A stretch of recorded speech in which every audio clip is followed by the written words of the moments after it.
Տիկին Հակոբյան մայիսի 28-ին լրացել է Արցախի նախագահի թեկնածուի առաջադրման վերջնաժամկետը, սակայն թեկնածու չի առաջադրվել։ Տեղյակ ենք, որ այս փուլում դեռ առաջընթաց չունեք։ Որն է պատճառը։ Ես կարծում եմ, որ պատճառի մասին պատճառը հասկանալը այդքան էլ դժվար չի, որովհետև ստեղծված իրավիճակում ցանկացած գործընթաց, որ Արցախի օրինակ հանրապետության ազգային ժողովի օրինակ է, եւ փորձում է իրականացնել, անպայման խոչընդոտները բազմաթիվ են։ Սկսած իշխանության կողմից ճնշումներից, վերջացրած ներքին անհամաձայնություններից, որը ցավոք սրտի էլի դուրսից սողոսկած այդ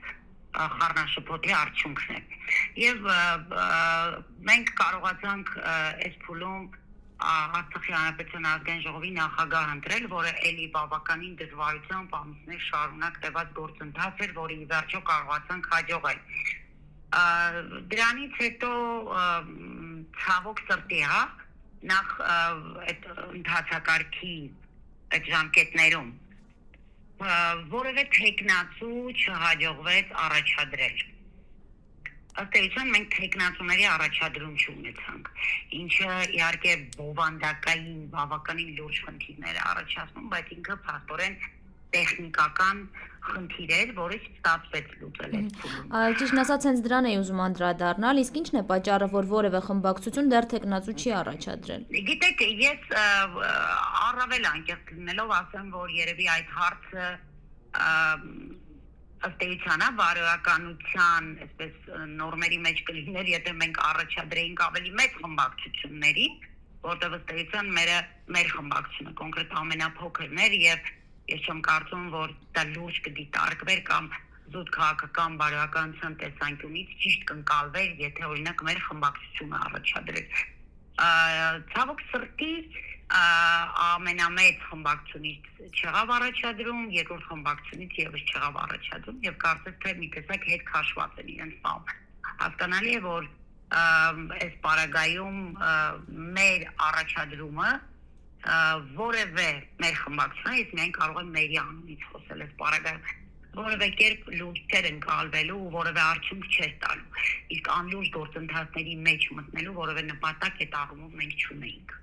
Տիկին Հակոբյան,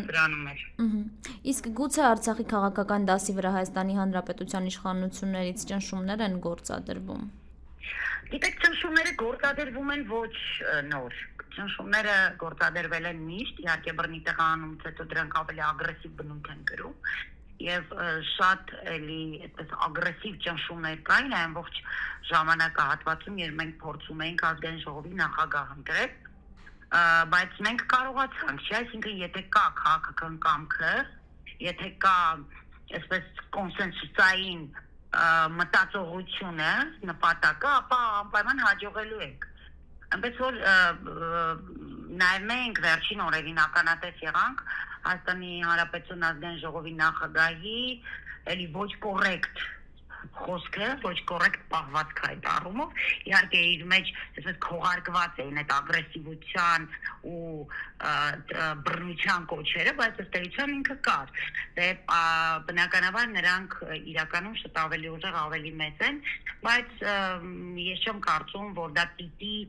որևէ կերպ ազդեցություն ունենա այն գործընթացների վրա, որը մենք պարտավոր ենք անել, գոնե պարտավոր ենք անել այս փուլում։ Հետևաբար ես կարծում եմ, որ որևէ կերպ պիտի չտրվել դրան, ըստ էության իրենց բացատրությունները տրվում են, իրենք խեղաթյուրում են իրականությունը, շեղում են մեն հանրությանը, խոսելով այն մասին, որ այն ուղիղ վտանգ է ներկայացնում Հայաստանի Հանրապետության համար, որը իրականությանը չի համապատասխանում, որովհետև այսօր 1.5 տարվա ընթացքում մենք արձանագրում ենք, որ միջազգային հանրություն, այն դերակատարները, որոնց հետ մենք բազմաթիվ հանդիպումներ ենք ունեցել եւ մեր հանձնախումբը, որը գլխավորում է պարոն Նոսկանյանը, եւս շարունակում է հենց հիմա այլ հանդիպումների փուլում են, մենք միայն մեկ արձագանք ունենք, որ շատ կարեւոր է արցախցիների վերադարձի իրավունքի հետևից գնալը եւ դա պիտի անեն ուղիղ լեգիտիմ ներկայացուցիչները, նույնիսկ եթե այս ձևակերպումը դուրեկան չէ, բայց իրենք դա ասելով ի նկատի ունեն Արցախի Հանրապետության թե ազգային ժողովը, թե Արցախի Հանրապետության նախագահի ինստիտուտը։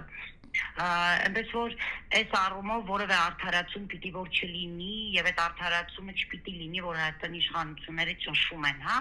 եւ որևէ կերպ մենք կարող ենք վտանգ ներկայացնել այն գործընթացները, որոնք մենք իրականացնում ենք, որևէ աղերս չունի Հայաստանը վտանգելու հետ։ Մեր ցանկացած քայլ հաշվարկված է այդ առումով եւ հակառակը քաղաքական առումով ինքը ավելի այս նույնիսկ այս իրավիճակում օգտակար է եւ օգտահայտ է Հայաստանի Հանրապետության համար, քան կարող է վնասել։ Իսկ եթե սահմանված ժամկետում չընտրվի նախագահ, ինչ կլինի դրանից հետո։ Գիտեք, ես չեմ կարող ասել հիմա, որովհետև դա ավելի շատ իրավաբանների դաշտում է ու սահմանադրագետների, հետևաբար պիտի այդտեղ մասնագիտական պատասխան տեղ։ Ես կարող եմ միայն քաղաքական մասով մեկնաբանել, որ ըստ իս սա որևէ կերպ ընդունելի գործընթաց չէ եւ պետք է կարողանալ անպայման ճանապարհները գտնել ու սկսել շարունակել ու ավարտին հասցնել այդ գործընթացը։ Նորից եմ կրկնում, վերջին ժամանակահատվածում մենք բազմաթիվ հանդիպումներ ենք ունեցել տարբեր միջազգային դերակատարների հետ, որոնք միանշանակ պնդել են եւ հենց հանդիպումները եղել է շատ դեպքերում իրենց նախաձեռնությամբ հենց Արցախի նախագահի ինստիտուտի հետ, Արցախի ազգային ժողովի հետ, որտեղ իրենք կարևորել են այս ինստիտուտների պահպանումը, հետեւաբար որպեսզի մենք կարողանանք խոսել ընդհանրապես արցախցիների վերադարձի մասին, մենք պիտի ամեն վարքյան հենց այս ինստիտուտներով պատրաստ լինենք ուղղակի դրան։